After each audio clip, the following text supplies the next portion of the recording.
For as long as he's walked, 48-year-old Aminu Ahmed Tuada has walked on his hands. His lower limbs are withered by polio. He lives in one of the last places on earth still threatened by the disease. Nigeria has vast oil reserves, but political instability and economic mismanagement have brought widespread poverty. The average life expectancy is just 45. But Tawada's is a story of success against daunting odds. He has a thriving business in tricycles used by the handicapped. But he has a much grimmer message that he tries to get across to parents as he coaxes them to immunize their kids. I will tell him, do you want your son to be like me? Look at me, I'm a polio victim.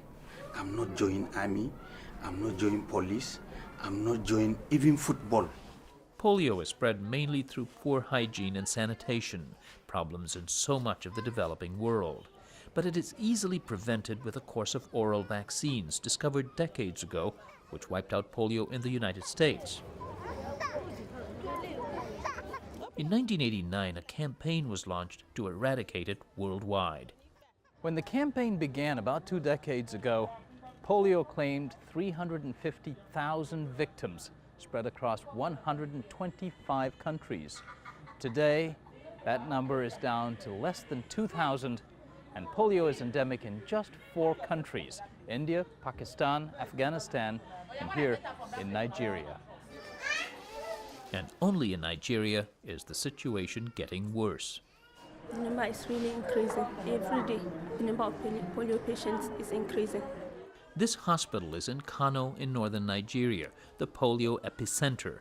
Physical therapist Faiza Gidado says they sometimes see 50 new patients a week, brought here to stem the paralysis. So normally we do infrared for them. That is the treatment you see here, which will warm the place, thereby increasing blood supply to the area. So and we also do electrical stimulation by stimulating the muscles, the weak muscles. The campaign against polio in Nigeria had been making progress, but about 5 years ago it began to run into opposition, which started in some mosques in this conservative, predominantly Muslim region. In 2003, not long after the U.S. invaded Iraq, a rumor took hold around Kano that the polio campaign was in fact a U.S.-led conspiracy against Muslims, that the vaccine would cause the children to become infertile. That rumor mill spread enough fear that several regional governments in northern Nigeria suspended their vaccination campaigns for as long as 13 months. We could not find any religious leaders willing to talk now about their opposition to the vaccine campaign. But Ibrahim El-Khalid, an Islamic scholar, says African history is filled with injustices that make it easy to stir up suspicion and anxiety here. Even some doctors, even some scholars, even some educationists, they believe it.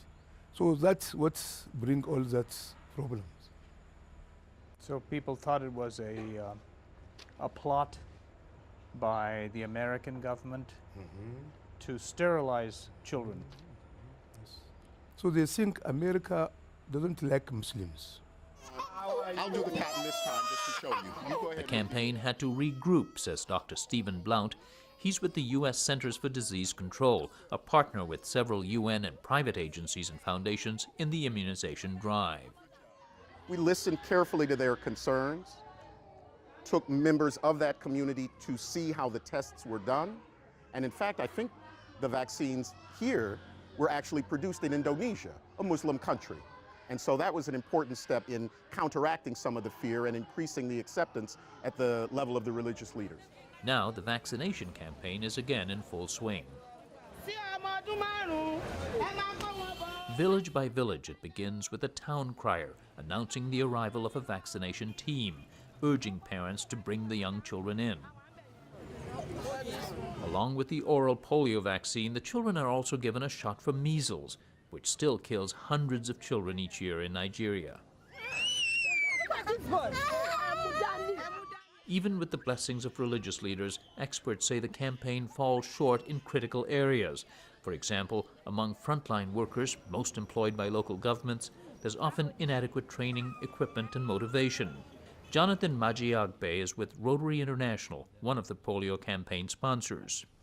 Are the vaccinators able to reach the houses? When they reach the houses, do they get all the people in the house?